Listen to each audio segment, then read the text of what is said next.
Live from the Chicago Sun-Times, the leading candidates for governor are meeting with the Sun-Times Editorial Board to talk about the most pressing issues facing Illinois. Our election partner and sponsor is AARP Illinois, whose survey revealed Illinois' fiscal crisis should be the top priority for all candidates. Now, the editor of the Sun-Times Editorial Board, Tom McNamee. Hi, welcome to our debate between Governor Bruce Rauner and Democratic challenger J.B. Pritzker. Thanks for being here both this morning. Thank you. It's great to have you.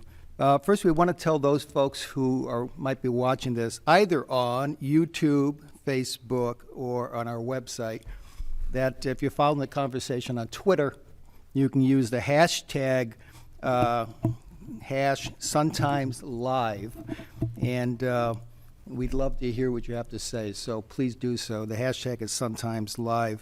We hope to have a really terrific debate. We'll try to keep it really tight. We'll ask both candidates to avoid their stump speeches and any filibustering. Not that you ever would do that, but we have to ask the question. At the same time, it's really important that we ask you to also have a real conversation. So we hope you'll jump right in there with thoughtful, provocative things to say. And first, I want to introduce for everybody who's asking the questions today. We are the Sun-Times Editorial Board, plus a couple of reporters. I'm Tom McNamee, editorial page editor. And right here to my left is Chris Fusco. He's the editor. And then we have Mary Mitchell, columnist. Next to Mary Mitchell is Tom Frisbee. He's a member of the editorial board and editorial writer. And then we have Marilyn Garcia, also an editorial writer and a member of the board. And Lorraine Forte, also an editorial writer and a member of the editorial board. And I believe next to her is columnist Mark Brown. And then Tina Svandelis, political reporter for the Sun-Times. And then, of course, once again, we have Governor Bruce Rauner and we have businessman J.B. Pritzker. We're going to go right to the news on the first question. I had a lot of thought to what the first question would be, and it's going to be this. Several states in the last few years have passed laws strengthening protections against sexual harassment. In Washington, Tennessee, Vermont, and Maryland, they have banned non-disclosure agreements as a condition of employment so that employees can talk openly about their experience in the workplace. And in Maryland, companies with more than 50 employees now must report the number of sexual harassment claims they settle. They also must report the number of sexual harassment claims they have settled over the last 10 years. So the question we have for you today, other states have taken other measures, and it's an interesting trend. Both of you, men, have great experience not only in public life, but also in private business. As an employer in those private businesses, have you ever required an employee to sign a non-disclosure agreement that would cover allegations of sexual harassment? That's number one. Number two, if you are elected governor or reelected, what steps will you take to strengthen protections against sexual harassment in Illinois? Governor, would you like to start first? Sure. I have never signed an NDA in my life that would cover sexual harassment or anything remotely related to that. I have no personal NDAs whatsoever. In terms of the state of Illinois, one of my first acts as governor was to lay out ethics policies for my administration, and in there was a strict policy around sexual harassment, reporting it, prosecuting it, and having a zero tolerance policy within our administration. I've recommended similar legislation to be enacted in the General Assembly. Unfortunately, what's come to light over the last 3 years is there has been extensive sexual harassment and mistreatment of women and others in the legislature, in the Democratic Party, and Speaker Madigan has had his most senior, most trusted officers and lieutenants in the Democratic Party and in the General Assembly be accused of sexual harassment, and many have stepped down as a result. My challenger, Mr. Pritzker, was silent for over a week, wouldn't even say Mr. Madigan's name during those allegations and investigations. Mr. Pritzker has not been a strong advocate and champion for women on these issues, whereas I have.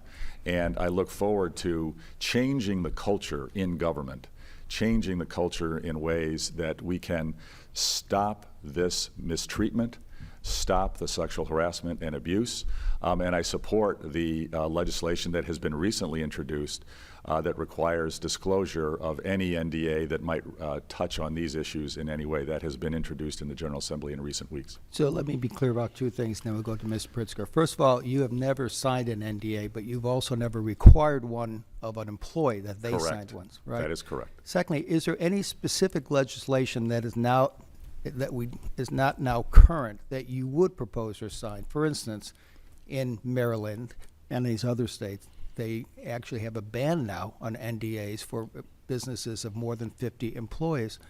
Would you support or propose such legislation here in Illinois, or something else very specific? I would support that legislation that you outlined. Our administration is actually reviewing best practices and best policies in other states and in other settings, both in the corporate world as well as in the public service world.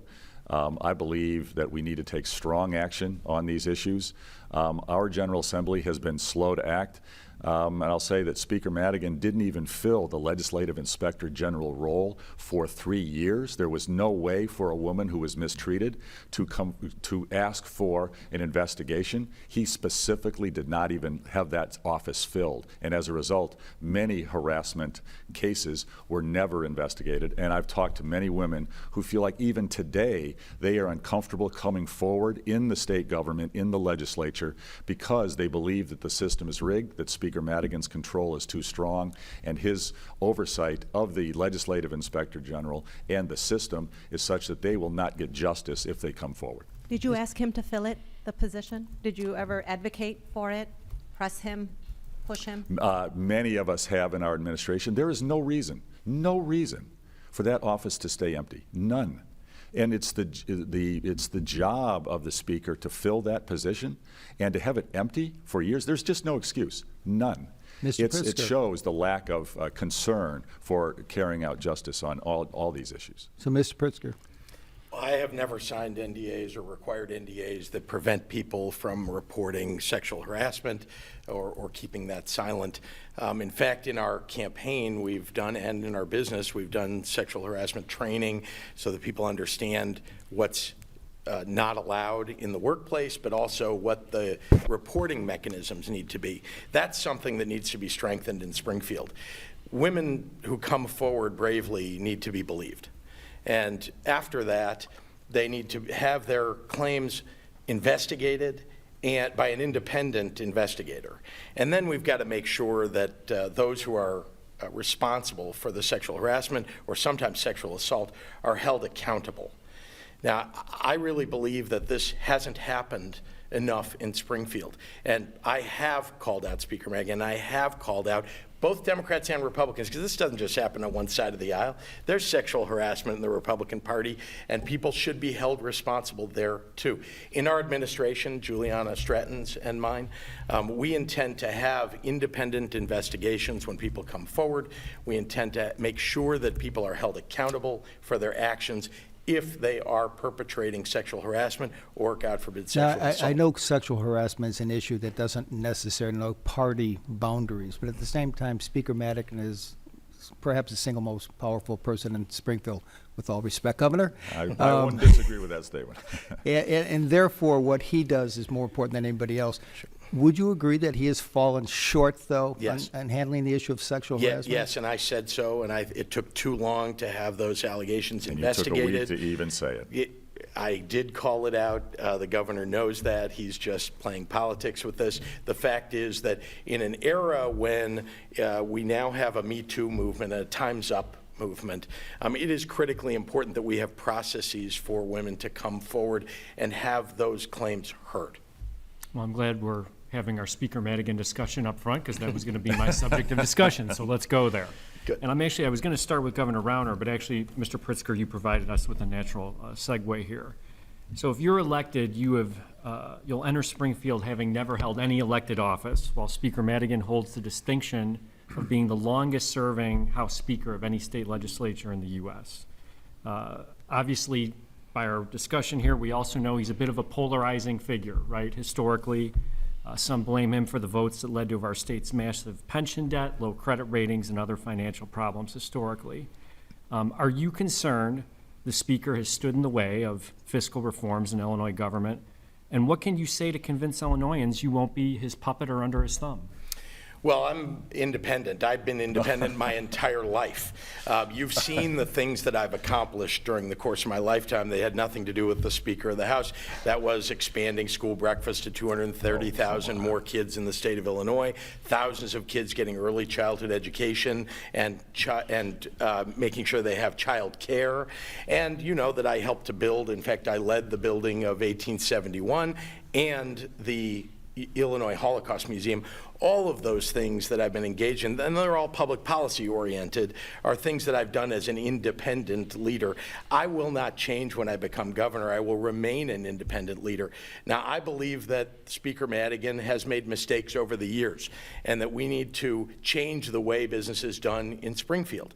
I think you want somebody who is truly independent. You want somebody who is willing to stand up, but you also want somebody who's willing to work with the leadership in Springfield to get things done, because the biggest challenge we've got today is that we've had a governor who's been utterly intransigent, unwilling to work with people, unwilling to work with the mayor of the city of Chicago, the Speaker of the House. He's been unwilling to work with leaders in Springfield to get anything done. So no budget for 2 years, longer than any state ever in the history of the United States. A third year where he vetoed the budget. He walked out of the room unwilling to get budgets done, and people suffered all across the state of Illinois. You want somebody who's willing to stand up when it's the right thing to do, but also stay in the room to get the job done, particularly on a budget which is a moral document. So can you give us an example of your standing up when an issue that you felt was wrong? Tell us an example of when you stood up. Sure. Well, I'll give you a couple of examples. One is that, you know, when the marriage equality issue was brought to the state of Illinois and the legislature, this was a hard thing to get accomplished. You may recall that this was a very close vote. I really believe and have my whole life in LGBTQ rights, in equality, making sure that people have the right to marry. And when this vote came up, and there were people in Springfield, leaders in Springfield, who stood against it, I was there working to get the last few votes passed, to you know, get people to actually sign on to that legislation. Who were you working so that it was for? passed. And there are I'm sorry? What group were you working for, and were you just there as your own self? I was asked by Equality Illinois and others. You know, I've been involved with the Illinois Federation for Human Rights. That's the predecessor of Equality Illinois. That's how long I've been involved in this issue. In fact, all the way back to when I was a kid, when my mother was fighting for LGBTQ rights. So you want somebody who's willing to stand up when it's the right thing to do, but you also want somebody who's willing to compromise when that's the right thing to do. And when people are losing their mental health services and they're losing substance abuse treatment because Governor Rauner is totally intransigent, it is time for people to recognize that you want someone who will actually get a budget done. Well, let's talk to Governor Rauner about the Speaker, even though he's brought him up several times already. So, you know, you engaged in this political battle with the Speaker, led to a 2-year budget stalemate, dramatically increased the state's backlog of unpaid bills, with the interest alone costing $1 billion, a staggering number. Do you regret that stalemate, and how will you go about negotiating with the Speaker in the future should you be reelected? That failure to have a budget for years is an act where every elected official let the people down, and I was part of that. But you know what?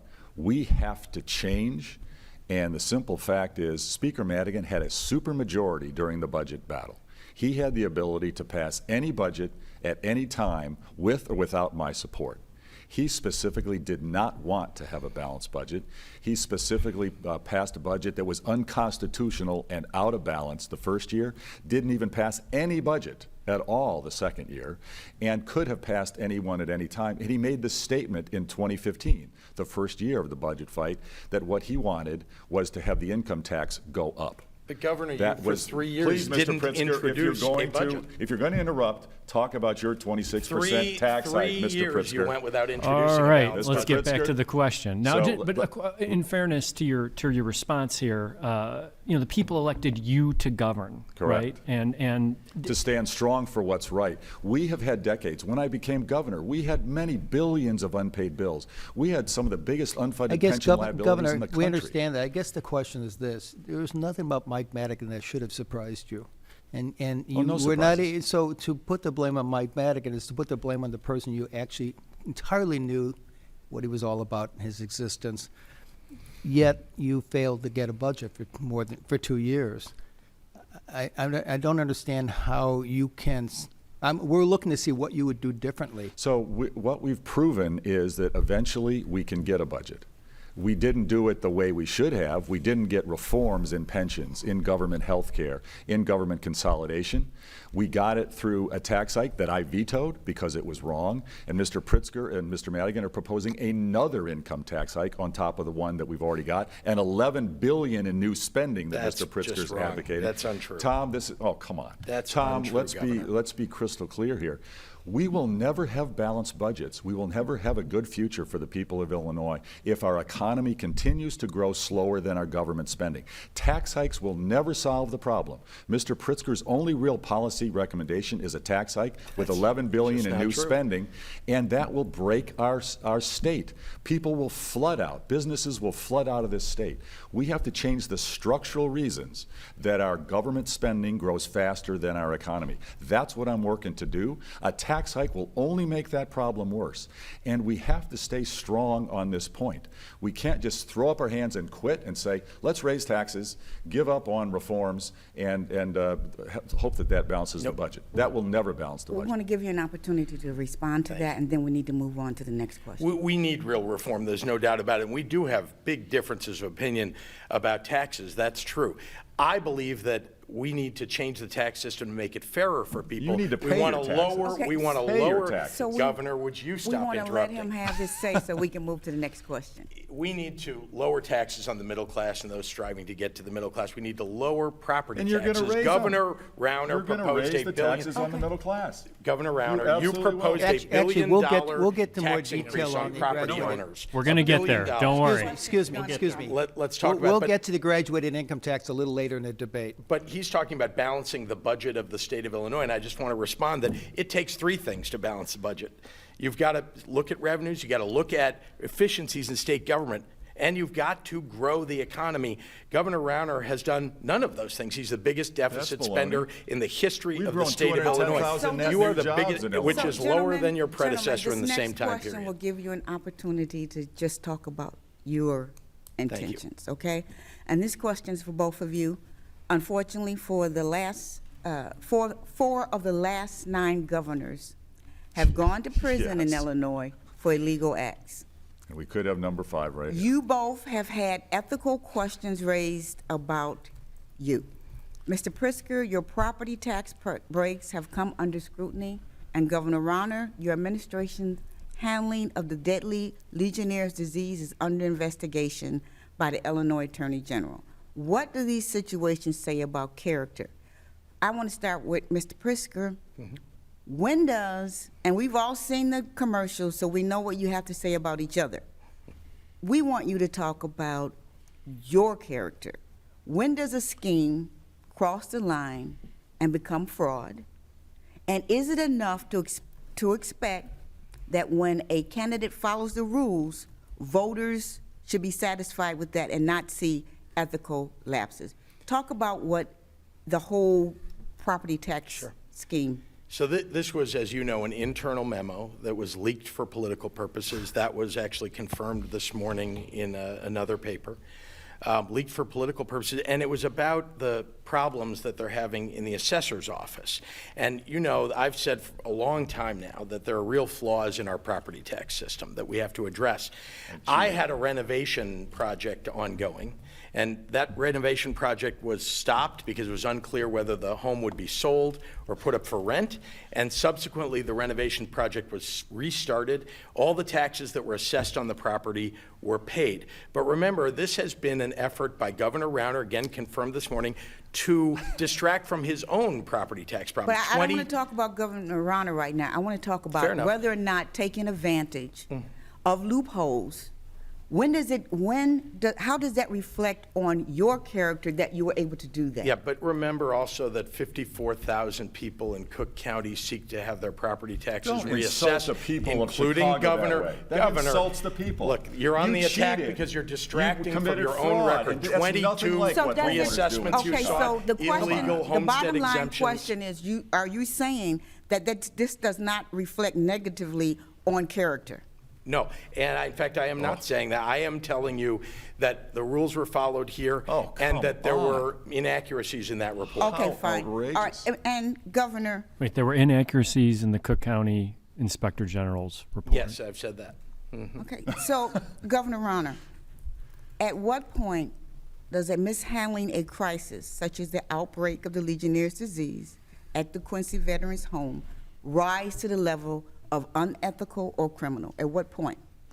The tragedy at the Veterans Home is one of a Legionella infection. It's heartbreaking. I went there immediately. Our team went there immediately. 6 days. Took action every day to keep the veterans safe and the staff safe, and brought in immediately the 14 national deaths. experts and did what was necessary to mitigate the risks.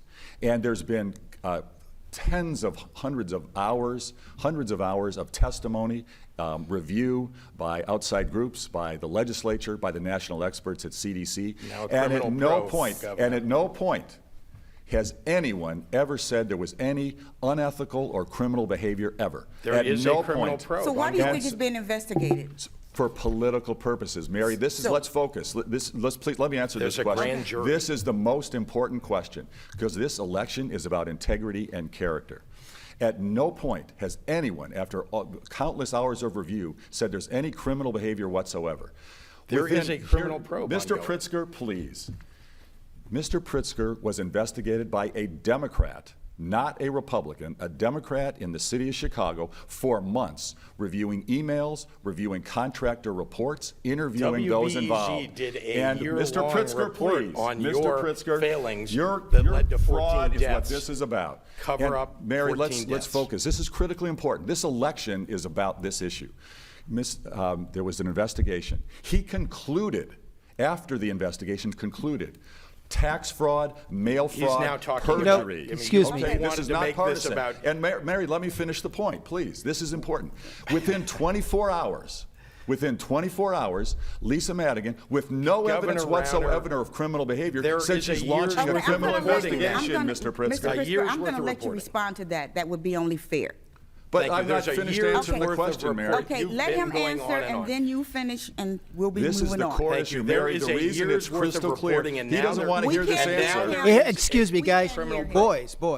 We have to Mary, give let you. me No, finish the please, criminal please, question. please. You have. by a grand jury. Mr. Pritzker, please. You have to take turns here a little bit, okay? Give you an opportunity to respond. This is the core issue. So within 24 hours, with not a shred of criminal behavior evidence, none, and no one claiming that there was any, she announces a criminal investigation of Quincy. Why? So that you guys in the press are talking about that to distract from the real criminal behavior, the real fraud that Mr. Pritzker has committed. Okay. That Okay, shows how rigged our system we're is and how done. broken our All right, system thank is. Mr. Pritzker, please respond. Thank you. 6 days went by, 6 days before anybody told anybody else about the death and the sicknesses No criminal at behavior whatsoever. May I finish? I'm Governor gonna let him Rauner's respond. administration took 6 days to let people know. People got sick. 70 people have gotten sick. 14 people have died as a result of the mismanagement, fatal mismanagement at the Quincy Veterans Home.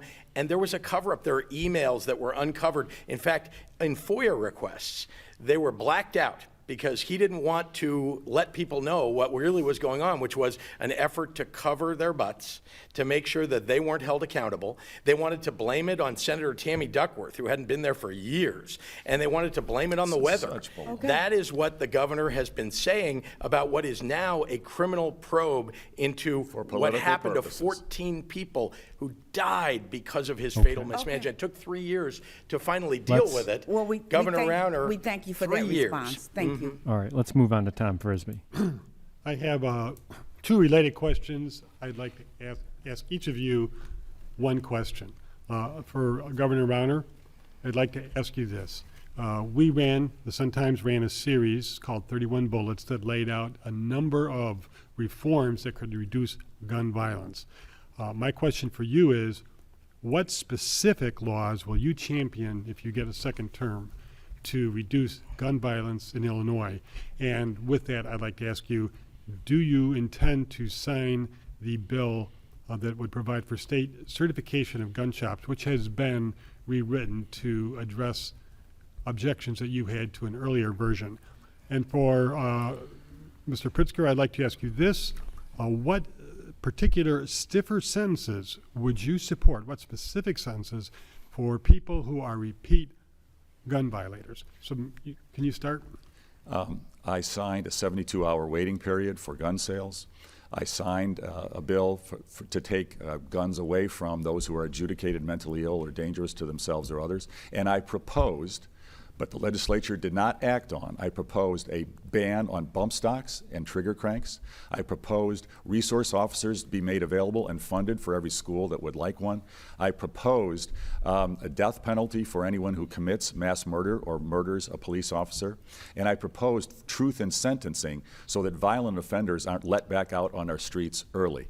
The real answer to your question, though, is not gun regulation. Oh, and by the way, I would not sign the gun dealer regulation bill that you're talking about. All it will do is cause unemployment and businesses to close and not increase public safety. The real answer to your question is jobs. The best way to stop a gun is with a job. We have brutally high unemployment on the south sides and west sides of Chicago, brutally high unemployment in many other communities in the state. Why? Because Illinois is hostile to business. We're not growing fast enough. Why? Taxes, Okay. corruption, Well, and Mr. regulation. Ra- We're fixing that in I our wanna know administration. Governor Rauner, we'll get to that issue, but we're sticking to guns here. Mr. Pritzker, you want to respond? Well, first of all, I would sign that very same gun dealer licensing bill that the governor vetoed, because I believe that you need to have background checks on people who are holding all of those guns, who are selling those guns. I believe you need to ban bump stocks and have a governor who's fighting for that and to fight against Your friend, high-capacity Mr. magazines. Madigan, did not pass that. High-capacity magazines and bump stocks, you've done nothing to lobby for those things. And on the 72-hour waiting period, remember that that bill was passed and the governor mandatorily vetoed it, introducing the death penalty again, just because, as you saw, the Illinois State Rifle Association actually backed those amendments. Why? Because they don't want the 72-hour waiting period, because it was designed to kill the bill. But so much pressure was visited upon the governor that he ended up signing a clean 72-hour waiting period. I think that we need to make sure that we're getting the illegal guns off the streets, that we stop the trafficking from other states, which is coming in and causing many of the deaths Okay, but in I asked you Chicago. specifically about what measures you would support, what specific stronger sentences for repeat gun violators you would support. Well, we need to make sure and we hold people accountable. I'm not a big fan of mandatory minimums, but I believe that people who are repeat offenders need to be held accountable by the judges that they're in front of. Very important to me, though, for everybody to recognize that gun violence across the state of Illinois has gone up in the very same period that Governor Rauner refused to compromise on a budget. So many of the violence interruption services, human services that people have as their last vestige of connection with civilization have gone away. I mean, All right. mental health services and but so again, on. But again, what specific, you said you're not a fan Yep. of mandatory minimums. I'm not. Legislation was being worked on for presumptive minimums. Would you support that?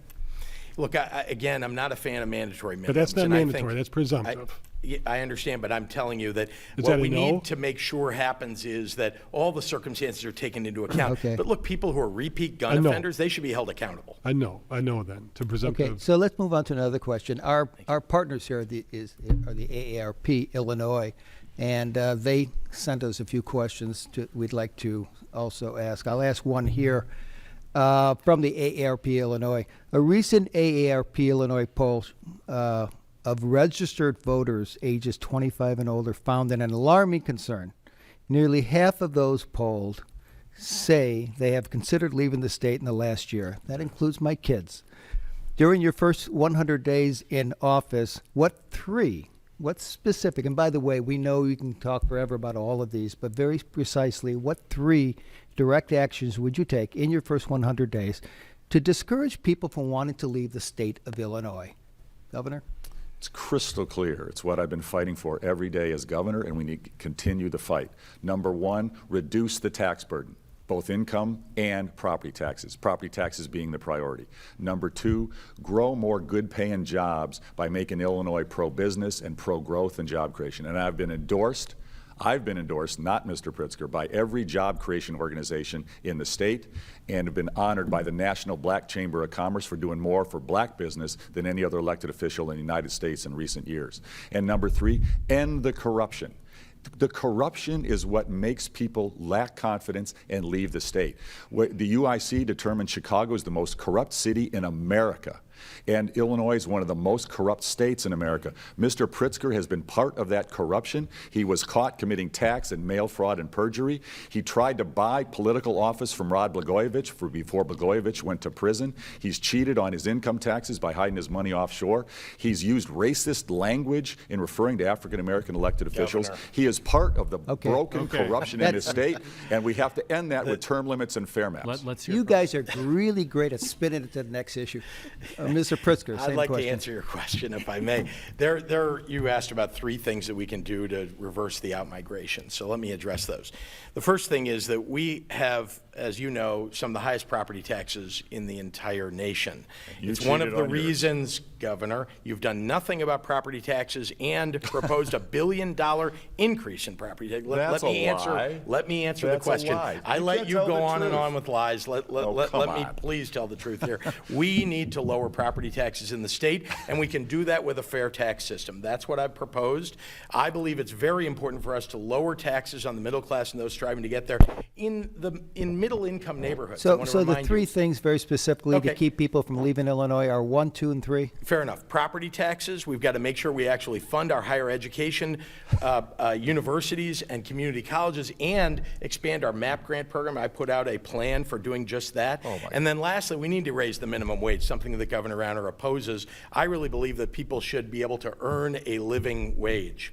Okay, Let's be Mitt? clear, Tom, that none of that would change the outmigration. He wants to raise taxes All on 3 of income those. and on the vehicle miles driving. He wants to tax our way That's to a just not future that All will right, that devastate one- the state. Okay, I think we're Marilyn, there's- venturing into talking point character. No, it's the talking truth point is mode. the truth is what's important. Marilyn? Thank you. Governor Rauner, in August, you said illegal immigration pushes up our unemployment rate. Yes. And that holds down wages in Illinois. Yes. It takes jobs away from Americans. Yes. So we've got to stand against that. Yes. But if you look at unemployment figures, we are no worse off because of immigration. Many economists and researchers believe the nation is better off economically because of immigration. Here's my question.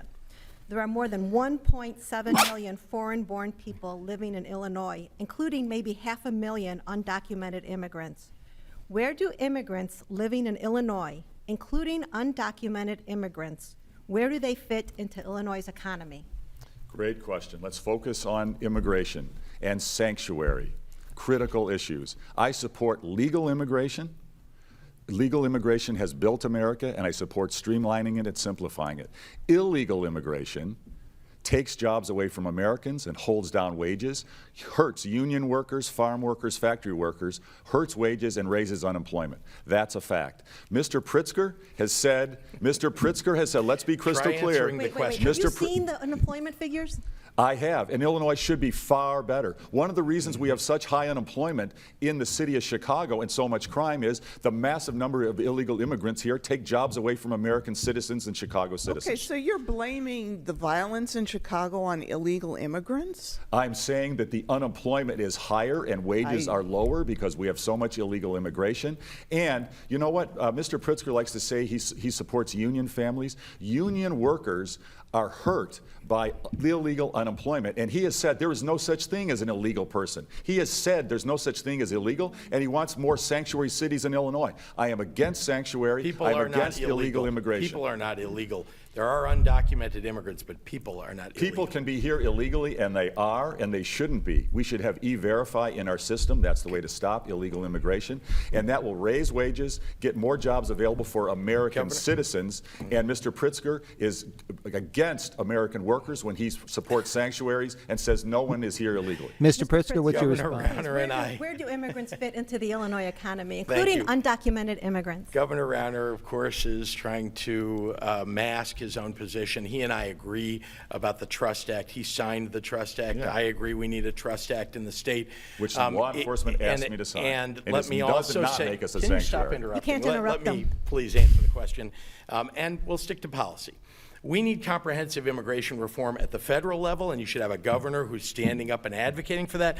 But we also need to stand up for immigrants who are here in the state of Illinois. They are good for the economy of the state of Illinois. Illegal immigrants are not. Look, Governor Rauner, I want to share Mr. with you at Pritzker, least could you my make own it? story. Can you talk about the distinction the governor makes between illegal and legal immigrants? Is there a difference? Are illegal immigrants more of a problem? Well, the term undocumented immigrants is the appropriate term here. And the fact is that we're not going to send 11 or 12 million people outside the United States. That shouldn't be done. We have a state that should be a welcoming state. We have undocumented immigrants who are relatives of documented and legal residents of the state of Illinois. We should protect the people of Illinois. I want to share with you didn't that answer my your own question. great-grandfather arrived in this country. He was a refugee.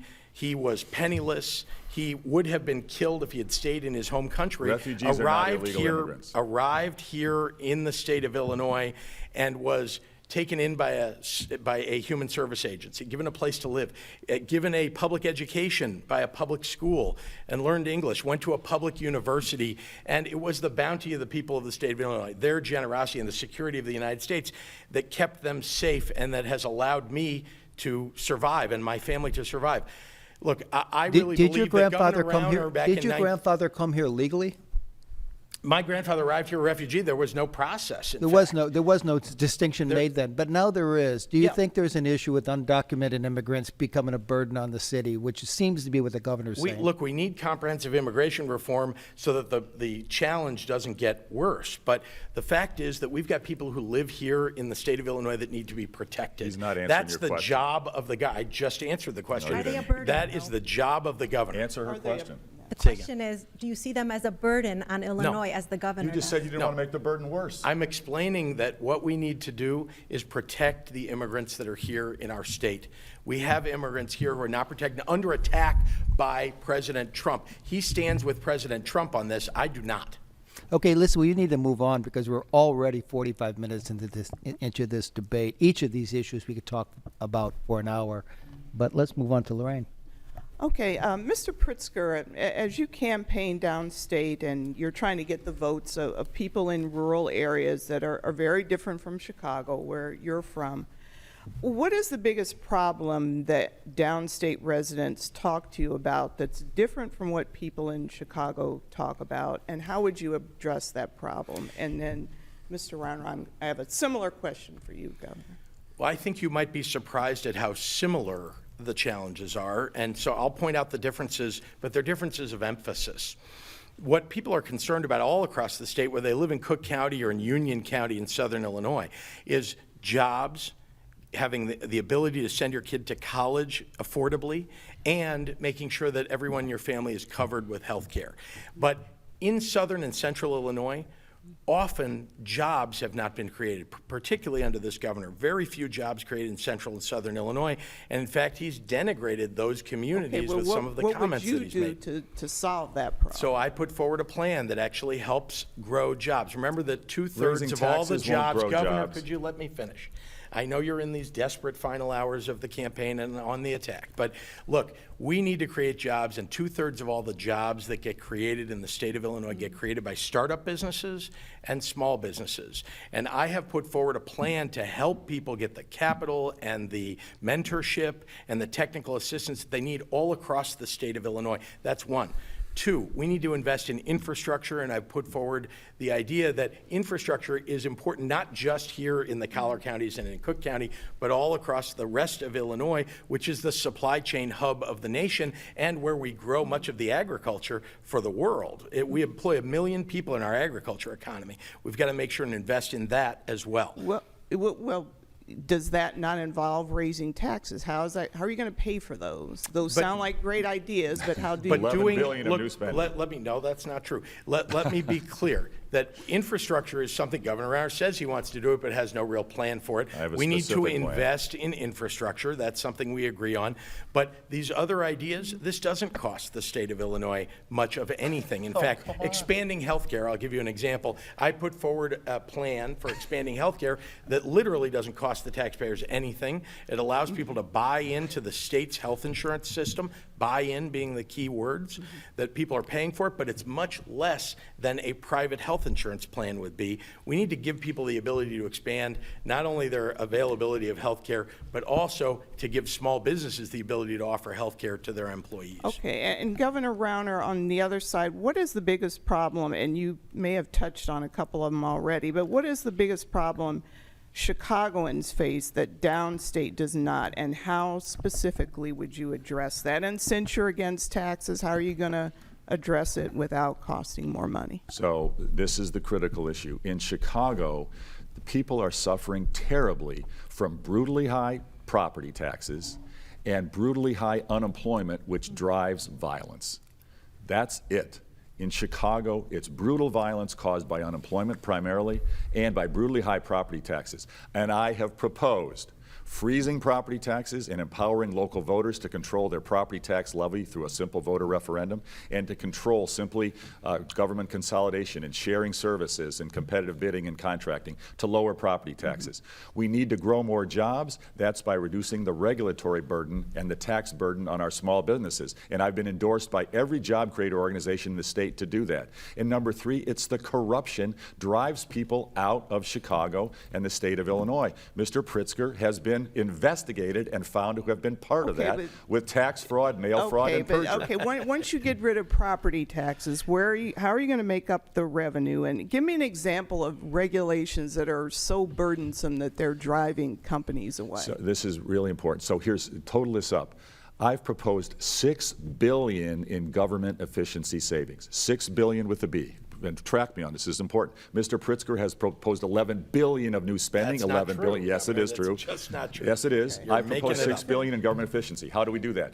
Pension reform, $2 billion. Even many of the Democrats in the General Assembly has agreed with me on that. Where is your proposal? $2 billion in pension reform, $500 million in government health care reform for state employees. Okay, so that's $2.5 billion. And $3.5 billion in the bipartisan task force that we created. Democrats and Republicans came together. I think you have a copy of the executive summary. 27 recommendations. If we did those 27 recommendations, $3.5 billion in savings. That's $6 billion to fund schools, human services, and lower our tax burden. Okay, and if this is bipartisan, and then I'll let Mark go. How is this not passed? If it's got bipartisan support, why can't we get it passed? For the simple 'Cause he's start of this unwilling to work with conversation, people in because Springfield. Speaker Madigan makes his money from high property taxes. He does not want reforms. He specifically has fought the reforms repeatedly that are needed in the state. And Mr. Pritzker is his ally. Mr. Pritzker is proposing an income tax The hike governor says rather he's than not in government charge, reforms. unwilling to work So with people. it He hasn't boils gotten down to anything done as a working result with of being good-hearted unwilling to members work of the with people. General Assembly who won't just do what Speaker Madigan orders them I think to we've do, got a good but will do the segue into reforms. Mark Brown's Could question we, here. I'm sorry, may I just respond to one thing that's very Yeah, important yeah, about we're gonna property go to Mark, taxes? we're running out Look, of time. As you know, we're 49th out of 50 states in state funding for education. 49th. we're fixing And the that. result of that, you're not. It's Yes, gotten we worse. are. 1.4 It's gotten worse. billion more. We are now Your ally- 25% Okay, well, of you're funding for education. education. May I finish? 25% of funding for education comes from the state. Vast majority of the rest of it comes from local property taxes. Which you So when the cheat on. governor says that he wants Defrauded the to people of the city of freeze, Chicago. could you let Okay, me okay, finish, listen, please? we're going to move on to, right. we're going to move on to the next question. But it's very important to lower local Okay, well- property tax. You've got to tell Then you, stop he's cheating got and to they can tell come people down. Well, let's- how he's we're going to gonna pay move for to schools. Mark now. We're going to move to Mark now. Criminal probe, stop with your Mark Brown? desperate Governor attacks. Rauner, Such baloney. Governor Rauner, during a second term, would you still be looking to give local municipalities the right to file for bankruptcy as a means of helping them deal with their pension problems? And Mr. Pritzker, if you don't support that approach, how do you propose solving the problem of underfunded local police and fire pension plans across the state?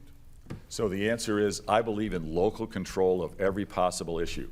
Contracting, competitive bidding, sharing services, consolidating, reorganizing debts. I believe in local control, empower the local citizens through simple voter referendums. So our homeowners, our property taxpayers, our small businesses can vote to control their own communities.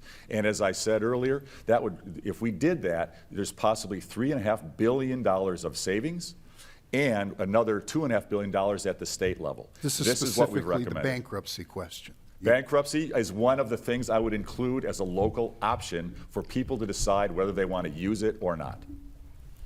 Mr. Pritzker?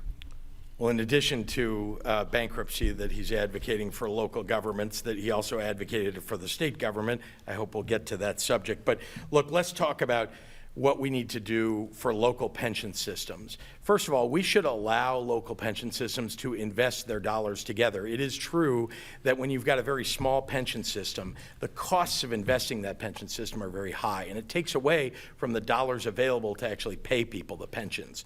Second, we need to make sure that we reduce the number of local units of government. We need to consolidate local governments.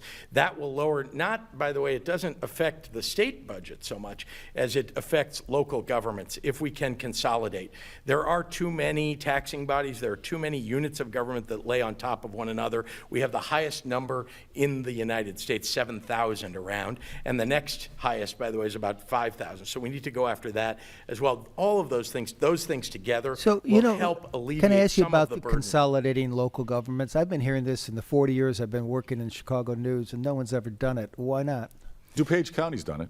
DuPage County yeah, is doing it. Dan They are. Cronin, DuPage County's done a little bit, but on a state level, very, very little. I mean, it seems to me that when it comes right down to it, there are too many jobs locally on the line, and nobody wants to step That's on right, toes. local officials. That's why we Yeah. have to empower local voters. That's what I'm recommending. Take I power away agree. from the politicians, give it to the voters. They will consolidate and share services. I agree that we need to let the local stakeholders make those decisions. And in fact, there are situations in which it doesn't make sense to consolidate, where people looking from afar might say that it does. But it is true that we have too many units of government. We need to make it easier for people to consolidate. Governor, another major piece of unfinished business from your turnaround agenda is allowing local governments to establish their own right to work laws, which would allow them to prohibit compulsory union dues. U.S. Court of Appeals recently shot down such an ordinance from the village of Lincolnshire. Are you counting on a conservative U.S. Supreme Court that now includes Brett Kavanaugh to reverse that ruling? One of the most important things we can do is give local control to our citizens in our communities all over the state to control their own destiny. If they want to compete with Indiana, Tennessee, Texas, Wisconsin for jobs, they should be able to do it. And if they don't want to, if they want to keep the current status quo in Illinois, current regulations, keep it. That's only fair and reasonable. One size should not fit all. And the simple fact is we're bleeding out in manufacturing. We are supposed to be the strong union job state, pro-worker. The tragedy in Illinois is because we're not attractive to manufacturers and our taxes and our regulations, manufacturers are choosing Wisconsin, Michigan, and Indiana, Tennessee, and Texas, not us. And that's hurting union workers in this state. Our factory workers make less than the factory workers in those other states now.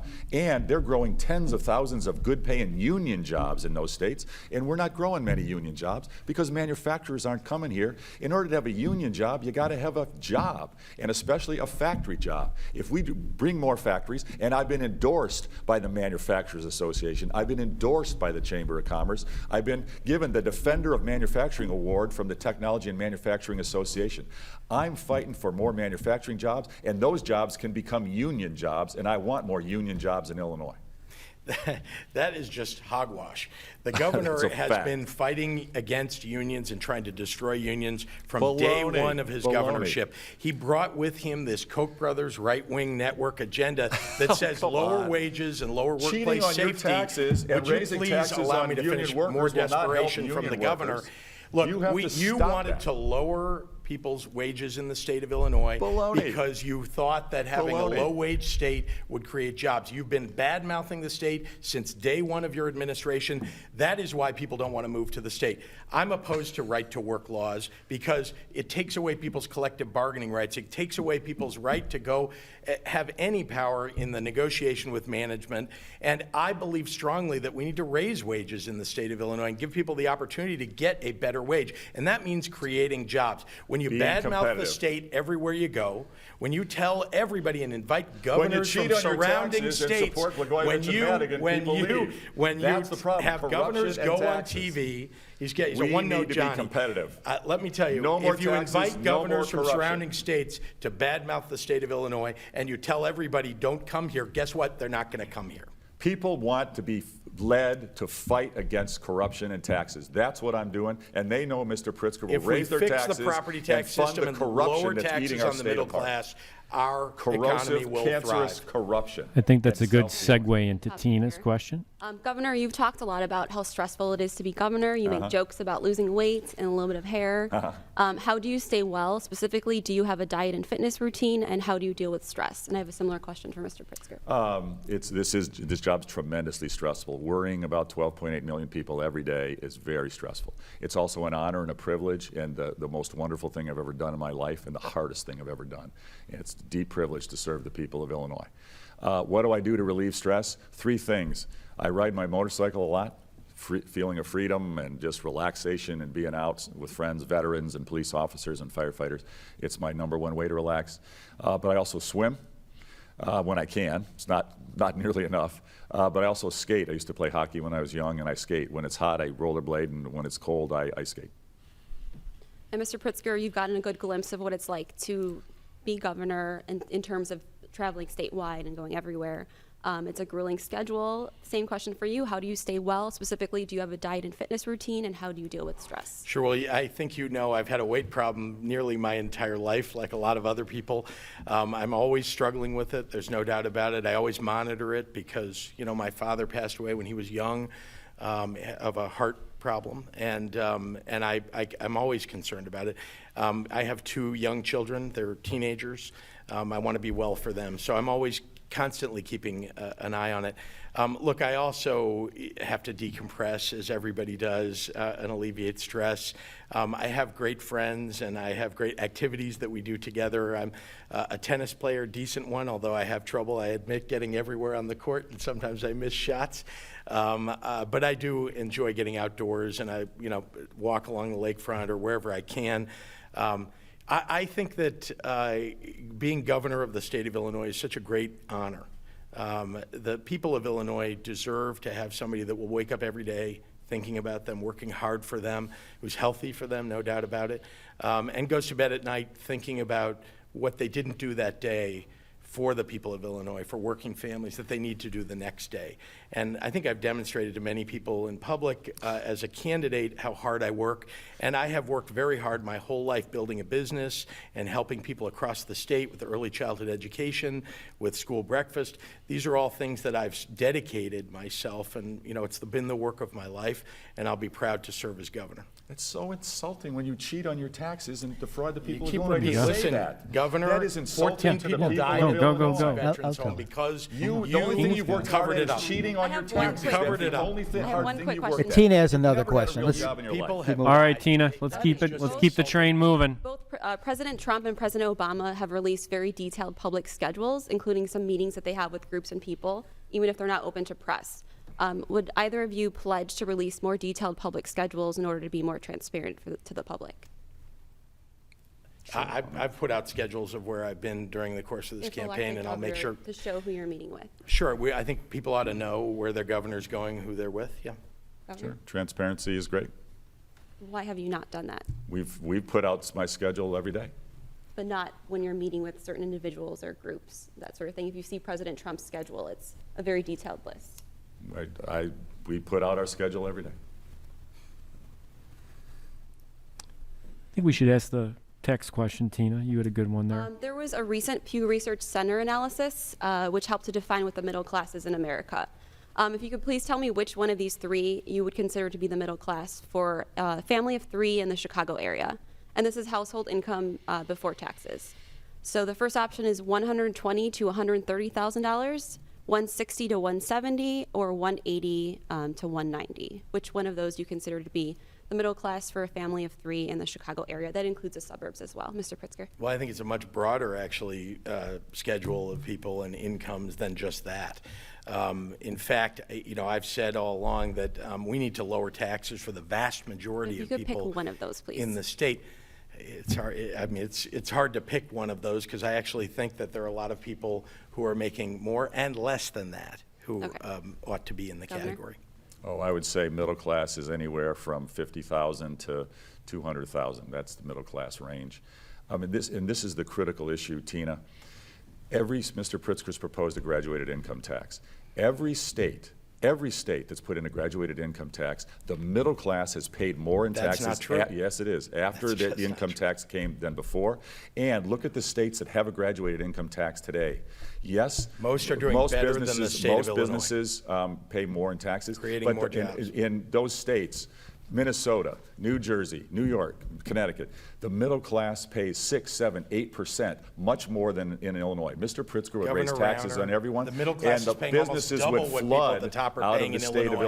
Illinois. Devastation for our jobs and our budget. If those states are doing better economically and have a higher income tax rate, doesn't that say that higher taxes, depending on how they're structured, don't necessarily drive business away? New Jersey and Connecticut are not doing better. They're suffering Well, from but the same problems we Minnesota have. and- Governor, can I ask Most you, of the states with a Governor, graduated income Minnesota tax are doesn't doing much depend better on in job manufacturing. Governor, creation you've than now Illinois. said again what you've said before, that every state that has a graduated income tax, the middle class pays more. Than before it came in, that's right. And in fact, BGA, PolitiFact, which you may simply disagree with, did an analysis of that, and they went through it in exhaustive detail. And they found that of the 32 states that have the graduated income tax, that's simply not something you can say. Some do, some don't. It depends on so many factors. It depends on how you define middle class. It also you have to take into consideration these enormous exemptions that many states have for many people in certain situations.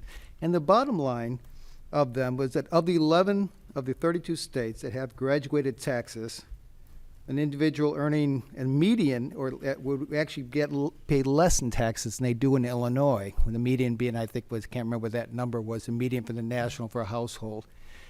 We could go back and forth, but I'm not sure where the reality stands, but it's certainly, by any estimation, you really need to explain how you can say that every single state of 32 that has graduated income tax, the middle class pays more. Where do you get that? This is again where games get played by those who have an agenda. We have to The look at. BGA has look an at- agenda. They do. Look at. You're the one they playing do. games with the numbers. Look at what the middle class was paying before the graduated income tax came in and what they paid afterwards. Just have to look at that. That's what I'm describing. Here's the bottom line. Mr. Pritzker is proposing $11 billion in new spending. doesn't $11 want to billion. answer your question, so 11 he's moving no, on I'm to another answering the question, Mr. Pritzker, Mr. Tax Cheat.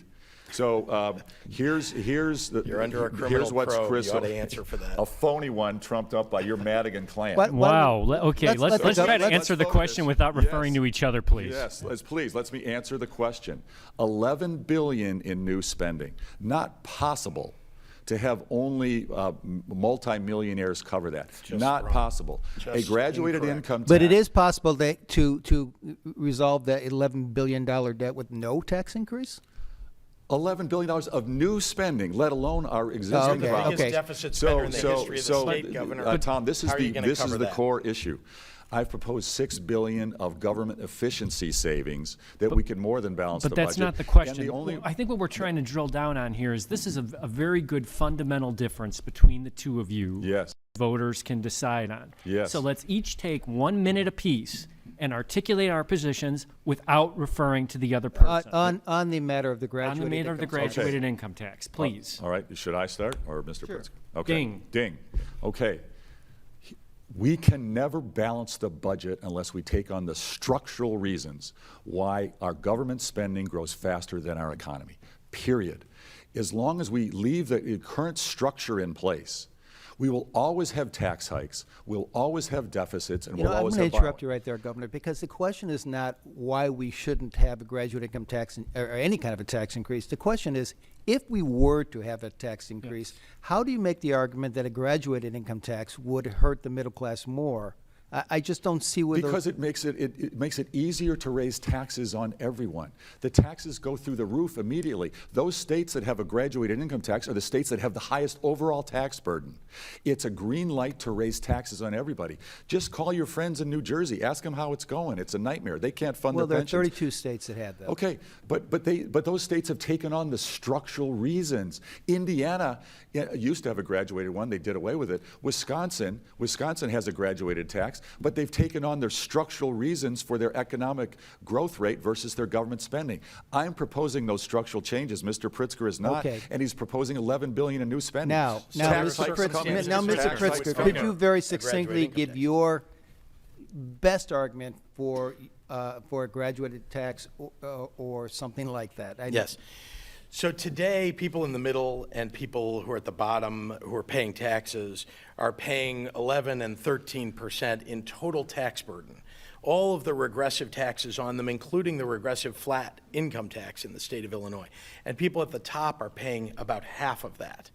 I just want to make that a little bit fairer. I don't think that it's right that people at the top pay a much lower rate than people in the middle and at the bottom.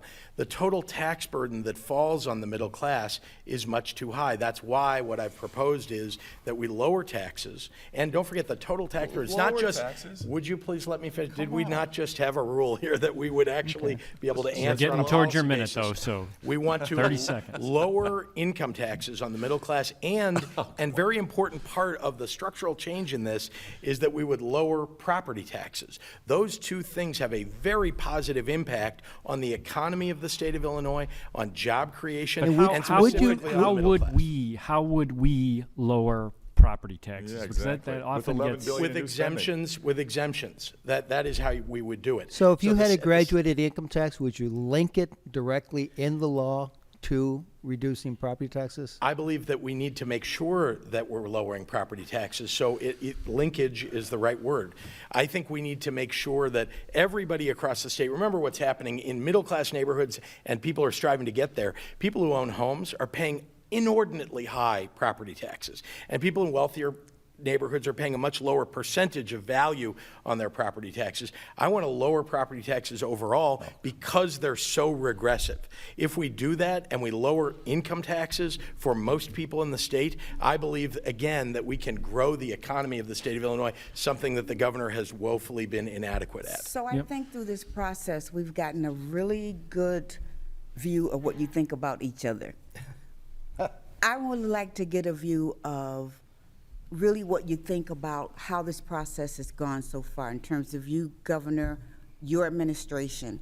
If you had to, if you were able to have a redo on any aspect of your administrative strategy or decisions you made in your first term, and you, Mr. Pritzker, your political path leading up to your run for governor, what would that redo be and why? And just keep in mind, we know everyone's, have their own faults.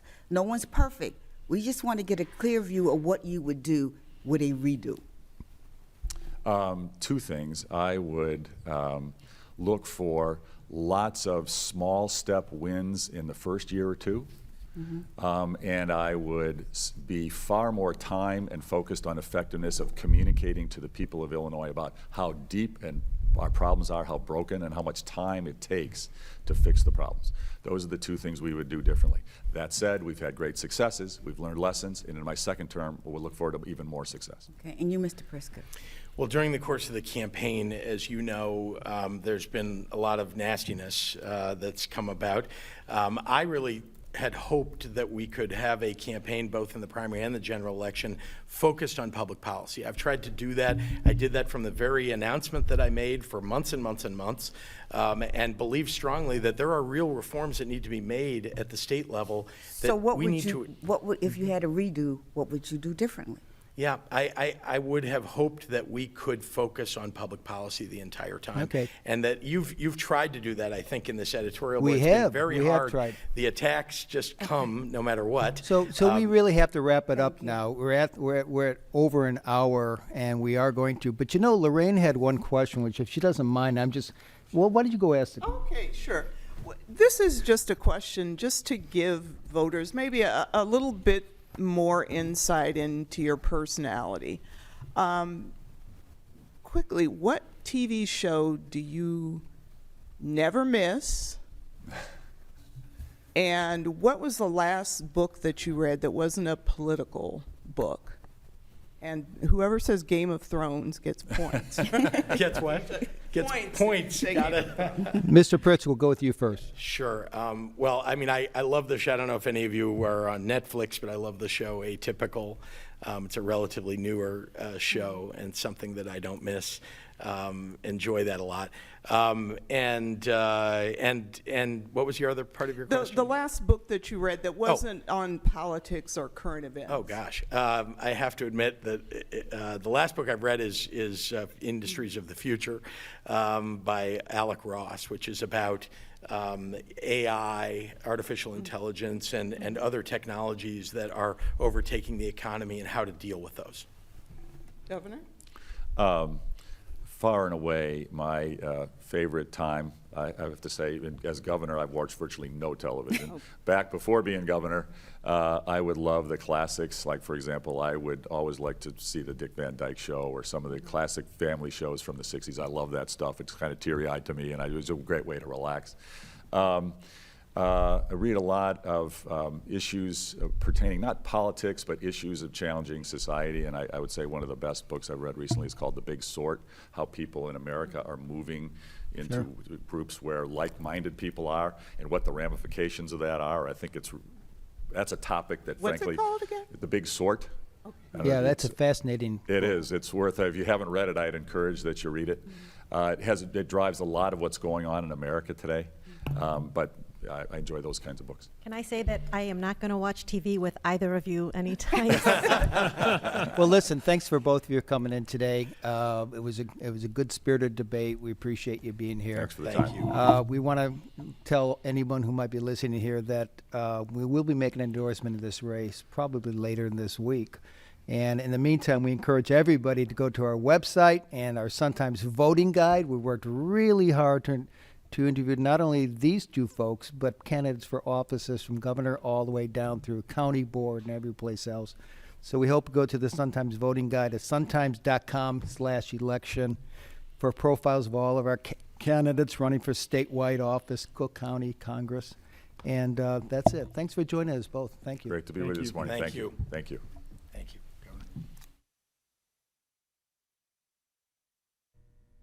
You've been watching the Chicago Sun-Times Editorial Board and the candidates for governor, Republican Bruce Rauner and Democrat J.B. Pritzker. Our live stream sponsor, AARP Illinois, invites you to visit enoughisenough.aarp.org to learn more about how to get involved to hold Illinois' elected officials accountable. On behalf of AARP and the Chicago Sun-Times, share this live stream and vote now through November 6th to make your voice heard.